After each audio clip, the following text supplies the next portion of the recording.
Et je suis extrêmement content, j'ai mon nouveau silencieux et qui fait un bruit plutôt extrêmement sympa.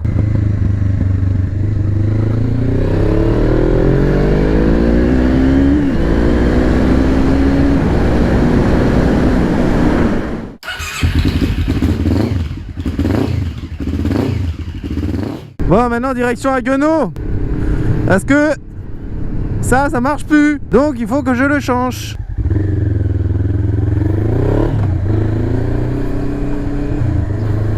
Et en fait, il est très bien ce pot là parce que il fait un beau bruit, mais il n'est pas assourdissant en fait. Donc ça, c'est très très bien. Pas être dans la sérénitude la plus sereine. Et le clignotant, c'est pour les chiens. Surprise, motherfucker.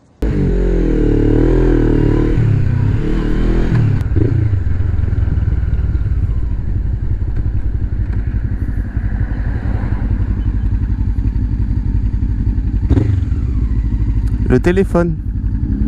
On bat les couilles. Hein. Bah oui, mais bon. Ah, je vous ai dit, j'ai réparé mon klaxon. Oui, c'est très court, c'est dans une seule et même vidéo. J'ai fait vite. Ah, j'ai fait très vite, hein. J'ai fait très vite. Non, je suis trop deg parce qu'au final, je suis allé acheter un klaxon pour rien. Parce que c'est mon ancien qui déconnait. Bon, faut que je le règle encore. Mais en fait, d'après moi, le klaxon en continu, parce qu'il y a deux types de klaxons. Il y a continu alternatif. Sur les anciennes mobylettes, c'est de l'alternatif, hein. Donc c'est le courant alternatif produit par le volant moteur avec les aimants et tout. Bref, ça fait un courant alternatif. Et donc ça alimente une petite membrane sous courant alternatif. Et en gros, bah, courant alternatif, plus 15, moins 15, admettons, plus 15, moins 15, plus 15, moins 15. Bah, en gros, bah, un coup ça marche, un coup ça marche pas. Et en gros, ça fait que ça klaxonne.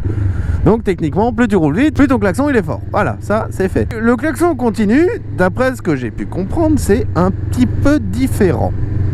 J'explique. Il y a une membrane ou un électroaimant qui alimente, et comme le principe d'un haut-parleur, quand c'est alimenté, ça tire la membrane à soi, à soi, et le klaxon revient en position rapprochée. Ensuite, il y a une petite vis qui fait contact avec la membrane. Une fois que cette vis fait contact, ça fait un court-circuit et en gros la bobine relâche la membrane, donc elle revient. Une fois qu'elle est revenue, la vis ne fait plus contact, et etc.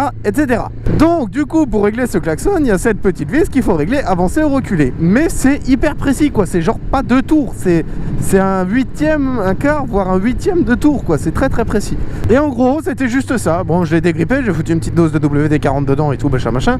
Mais c'était juste ça. Donc je suis dégoûté tout court.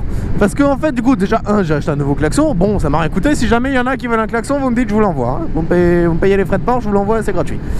En revanche, là où je suis dégoûté, oui, c'est que je pensais que ça venait d'une connexion dégueulasse. Donc j'ai acheté des connectiques, des fiches femelles, sauf qu'elles sont bleues, dégueulasses, immondes. Et j'ai 2 petites coucougnettes bleues en dessous de mon klaxon qui sont absolument dégueulasses. Voilà. Donc je suis dégoûté parce que c'est pas beau. Donc à ces cas, il va falloir que je foute un petit coup de peinture là-dessus, et puis c'est tout. Mais sinon ça remarche, voilà, faudrait que je le règle un petit peu mieux, mais ça a le don de remarcher.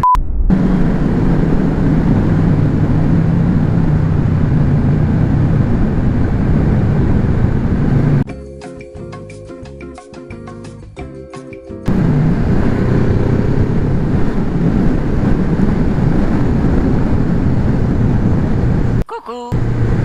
Et ben voilà, c'est quand même des sacrées putes, parce que mettre le radar avant la sortie de la zone 70, c'est de la puterie, on peut le dire. C'est vraiment de la saloperie. Donc voilà, moi je m'en fous, j'ai pas de plaque à l'avant, et puis le machin a l'air quand même vachement tourné, hein. Vous je sais pas, mais il est tourné, hein. Non, c'est vraiment de la saloperie. Belle méthode.